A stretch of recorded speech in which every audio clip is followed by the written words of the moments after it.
Hello there and welcome back to part 3 of circle, and this is Sachin sir, and let's move on to understand arc, central angle and measure of these arcs in today's lecture. But before moving ahead, let's try to understand this activity. Boys and girls, let's try to understand the meaning of the arcs and the number of arcs formed in the circle. This is a circle in which O is the center and point X and point Y are present on the circle. Okay.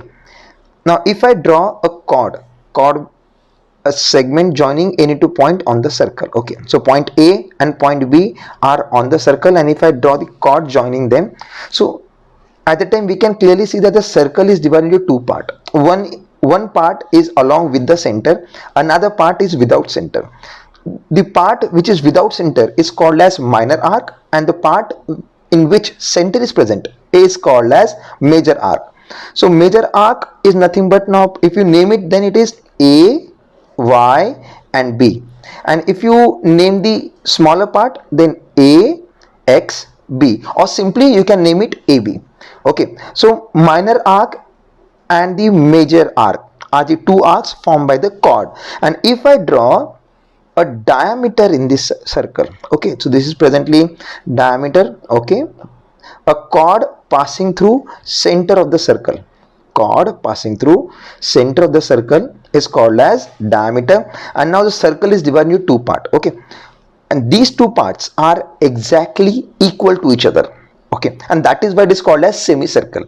Semicircle is nothing but half of the circle. If you name this diameter AB, then AXB is a semicircular arc and AYB is a semicircular arc. Okay, now let's try and imagine that this chord AB is there. Okay, this chord AB, and cut this circle through this point. Then what happens?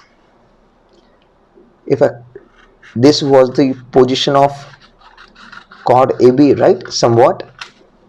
If you cut it, then I have made two parts of the circle, right? The one part in which center is present, another part in which center is not present. So I can say at this point, this was the position of chord AB, right?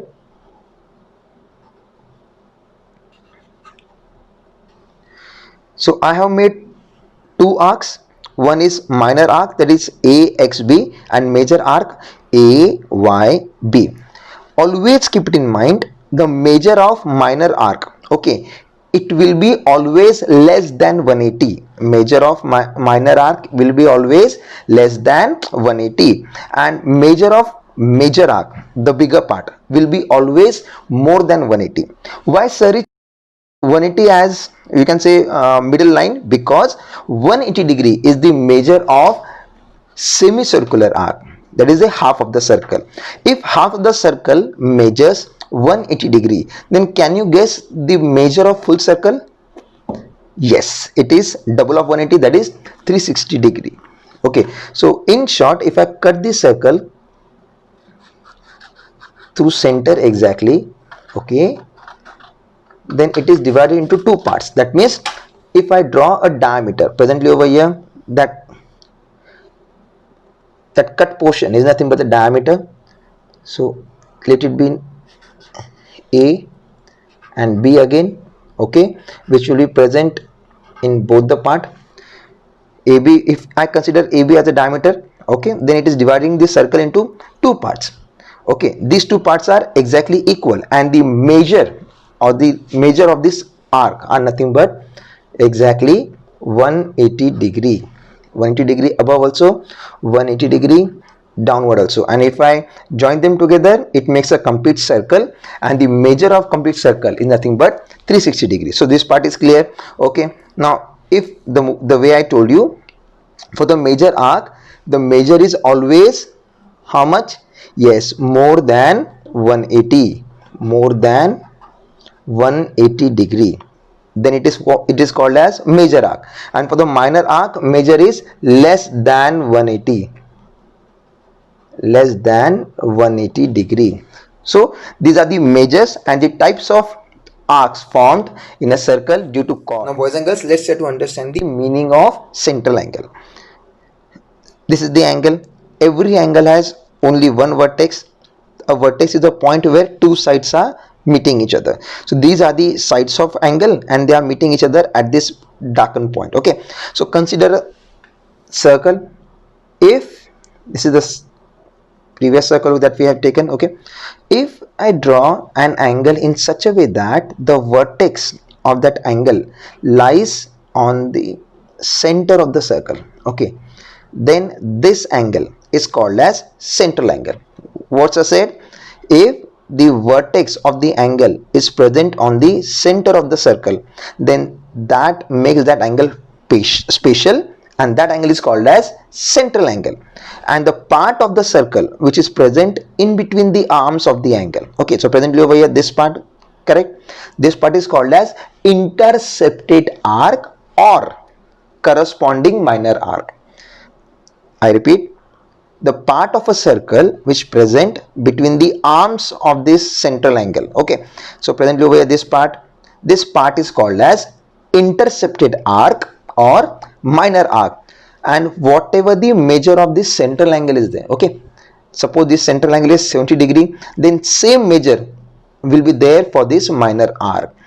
So I can say the measure of central angle is always equal to the measure of corresponding minor arc. Corresponding means the one which is made by it. So over here presently, if I name the point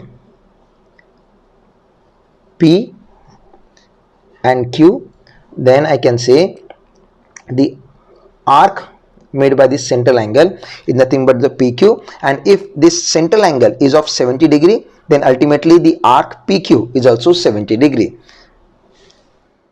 So from the activity performed, we have understood that there are three types of arcs present in the circle. Number one, minor arc, then major arc, and then semicircular arc. Any chord in a circle divides the circle into two parts. One is a smaller part, another one is a bigger part. So smaller part is called as minor arc, whereas bigger part is called as major arc. Next thing that we learned is an angle whose vertex lie on the center of the circle. That angle is called as central angle. And third thing, any diameter in the circle divide the circle into two equal parts, and that each part is called as semicircular arc, the way I explained you in the activity. Beside that information, it is important to remember measure of circle is always 360 degree. Semicircle means half of the circle, that is why measure of semicircle is always half of main circle, that is 180 degree. Beside these two things, there are two formulas that you are gonna remember while solving the sums. Very first is measure of central arc is always equal to measure of corresponding minor arc, and last formula is measure of major arc is always equal to 360 degree minus measure of minor arc. Using these two formulae, we are going to start PS 43. Here we go with the first question on the board. The question is, the measure of arc AXB is given to us, and I need to find the measure of arc AYB. Measure of arc AXB is 120 degree, and here are the options given to you all. As this is MCQ format question, we will write only option number as an answer. Very first, minor arc is given. See, measure of minor arc will always be less than 180 degree, because at 180 degree it becomes semicircle. So to become minor arc, the measurement has to be less than 180 degree. As 120 degree is given to me, that is minor arc is given to me, and I need to find major arc AYB. The way we know the formula, if I want to find the measure of major arc, then we have to subtract the minor arc, corresponding minor arc actually, from 360 degree. So subtract 360 degree minus 120 and we get the answer 240 degree. So where is 240? Yes, 240 is it is option number 3, and so my answer is option 3. Here we go with the next question on the board. The question says we have to find minor arc, major arcs and semicircular arc from this circle. Okay. Before solving this sum, let's try to understand this activity and then we'll move ahead.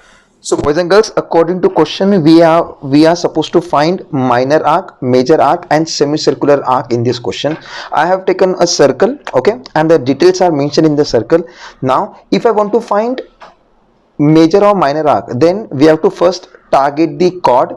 Presently over here QP is definitely a chord, even QR is a chord, but it is a special chord, you know, it is passing through center, so called as diameter, so leave it. Now we will focus on QP. Now if I cut this circle from that QP, then see what happens. If I cut this circle through this QP, actually you have to imagine it when the moment you draw the diagram that you are cutting it. We have two parts of circle, right?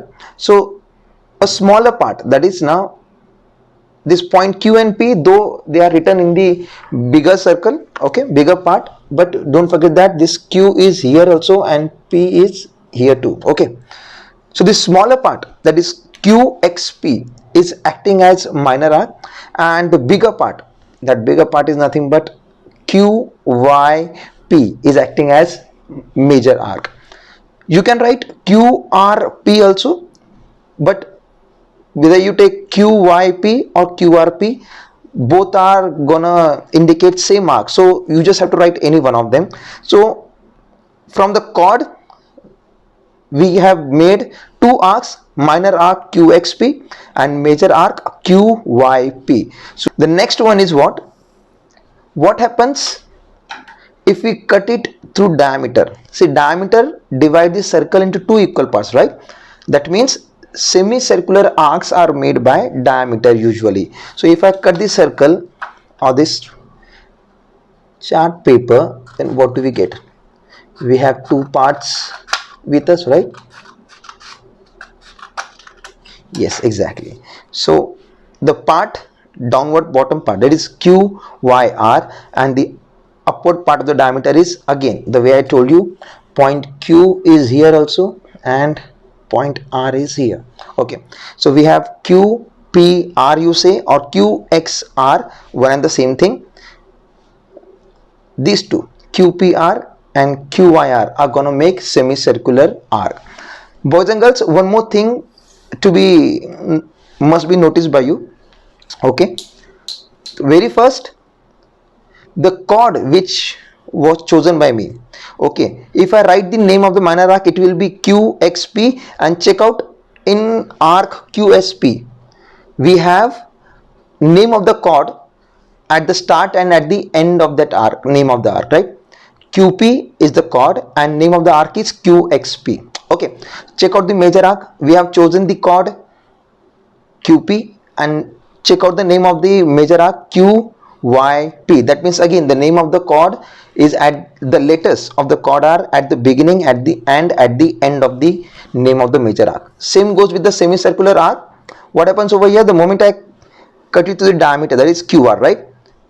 The name of the semicircular arc is QYR and the diameter is at the start and at the as the ending letter of that name of arc, right?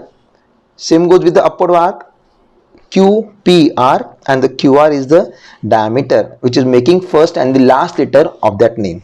So here now we are ready to solve the questions.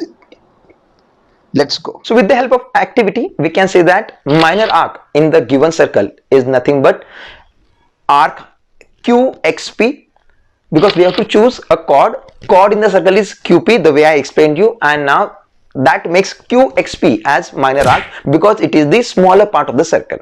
After this, we need to write the major arc, same chord QP, but we have to take the major part of the circle, and that is point Q, Y, and then P. So arc QYP. Next to Y there is point R also.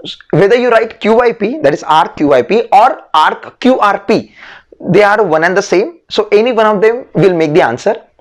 And third thing that we understood from the activity is semicircular arc is always made by the diameter, okay. Over here diameter is, yes, of course, QR, and that is why arc QPR from top of it and arc QYR from bottom of it will work as semicircular arc in that circle. So here we go with the third question on the board. The question is minor arc is going to be, that is 110 degree, and again I need to find the major arc. The way we know the formula, measure of major arc is always equal to 360 degree minus measure of corresponding minor arc. We know minor arc is going to be, that is 110 degree, so 360 degree minus 110 degree, and we get the answer 250 degree, isn't it right? Yes. And in this way the measure of major arc is 250 degree, and do not forget to write the final answer. And this was the last question of the exercise. So exercise is completed, the chapter is completed, but there are few sums I have given at end of this slide. to be solved by you.